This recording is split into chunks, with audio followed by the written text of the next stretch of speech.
Both Martin and Brenda have definitely surpassed expectations, going beyond their roles, asking questions, wanting to learn, volunteering information. Bluntly, the reality is if we didn't have Globaltize to help us place Martin and Brenda, and we had to hire for those roles in the New York City area or even in the US, we may not have been able to find somebody. Thank you so much for joining this quick testimonial, owner of Kahawa. Please tell me a little bit more about yourself and your business and how you got into doing what you are doing. Sure. Let's see. Kahawa 1893 is an African coffee brand. It was founded by my business partner, Margaret Yamumbo. We source beans from women operated cooperatives in East Africa, and we've got a give back program to help the female farmers build wealth in their communities. Beautiful. Thank you. Thank you. Both me and Margaret have completely different backgrounds. So she grew up on a coffee farm in Kenya, which is a big reason why we chose to focus on this. She came over to the US initially for college, then got her MBA and was working on Wall Street. After a little bit, I think like a lot of folks that work in finance, she was really anxious to do something that was tied in with her past and her family and was close to her heart, closer to her heart than banking, for example. I grew up in the New York area, specifically in New Jersey, and was working in tech sales before Kahawa 1893. And so we came up with this idea, just wanted to build an equitable supply chain, and we decided that coffee would be a wonderful product to use as a way to build that supply chain, just because there is so much inequality in the coffee supply chain specifically, not unlike certain other commodities like cocoa. Tea industry. That's really cool. Are you a big coffee lover? Yes, yes. So I just finished cup number one. Generally, I'm a maybe 3+ cup per day kind of person, and I've always been into coffee. Maybe a little bit earlier than I should have been, but yeah, it's always been near and dear to my heart. Margaret really didn't start drinking coffee until coming over to the U.S.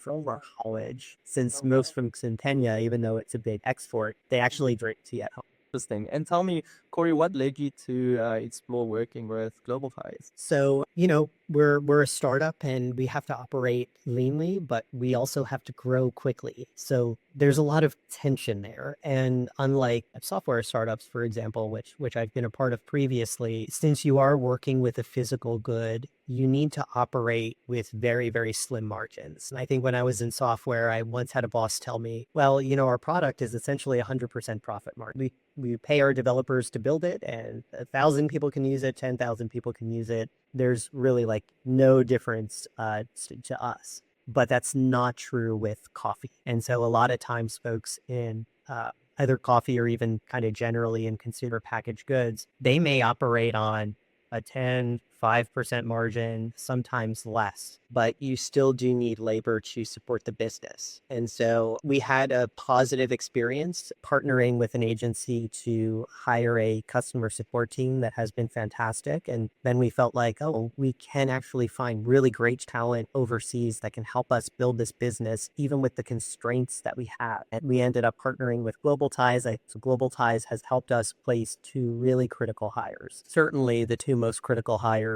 of the last day. What was a sales assistant, Martin. He works with me full time. He's fantastic. He's helped keep me sane, and also a content creator, Brenda. And we've actually been so pleased with Brenda's work, her proactivity, her curiosity, that we've expanded her scope to not just include content creation, but actually end-to-end management of TikTok, including full management of our TikTok shop. Both Martin and Brenda have definitely surpassed expectations, going beyond their roles, asking questions, wanting to learn, volunteering information. So we've been really thrilled. And bluntly, the reality is if we didn't have Globaltize to help us place Martin and Brenda, and we had to hire for those roles in the New York City area or even in the US, we may not have been able to find somebody. And we just do not have an unlimited budget. So we would not have been able to grow, and we probably would have just been stuck. It's a chicken and egg problem. You need more money and people to help you bring money in. Yeah. Definitely piece of advice be to another business owner or somebody else that's currently on the fence about trying out global talent? I would say believe. It's a very it's like very simple, right? But in a way it's the biggest challenge. I think there is an unwarranted stigma when I first mentioned the idea of hiring offshore talent to folks. One thing comes to mind, and it's a very unfair thing, which is they think 5 years ago, I called a company and I spoke to a customer service rep, and I'm pretty sure they were in a different country and I didn't have a good experience. And that has tarnished my perception of this thing. I think I can only speak for the US because this is where I live, but I think in the US, there's a bias towards onshore talent in this perception that somehow by default, onshore talent must be better, and that really isn't true. We have actually hired customer service reps in New York.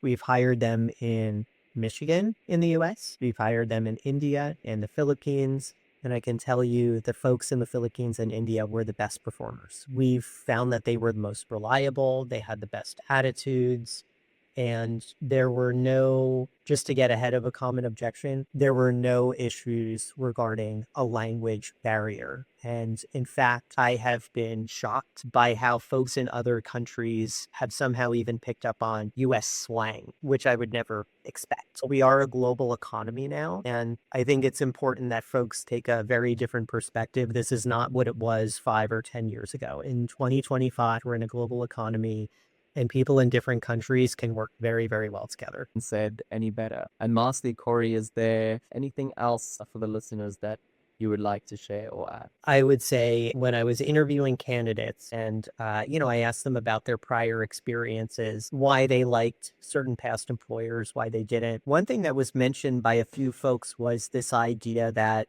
they were most loyal to employers that treated them well. And, when I asked a few details about what that looked like, it did seem that there was this pattern, at least with some employers in the US, that a person who was hired offshore was not the same as a person who was hired onshore. They were a different category of employee. They didn't get the same, maybe respect, communications, benefits, quality of onboarding.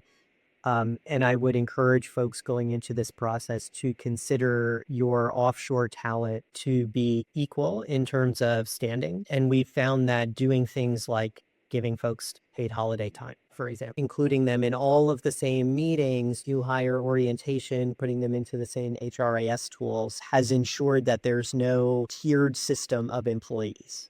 It's just everybody is equal regardless of whether you live in New York, you live in California, Argentina, India, Philippines, all the same. And you really do get out of people what you put in. And as long as you treat people well, you will get quite a bit out of it. Thank you so much for your time. Thank you for this quick testimonial. And I'm happy to hear that it's going so well. I love that it's a win-win situation at the end of the day. If you guys are great and you guys are doing good and winning, that means you're winning. So good luck with all your future ventures.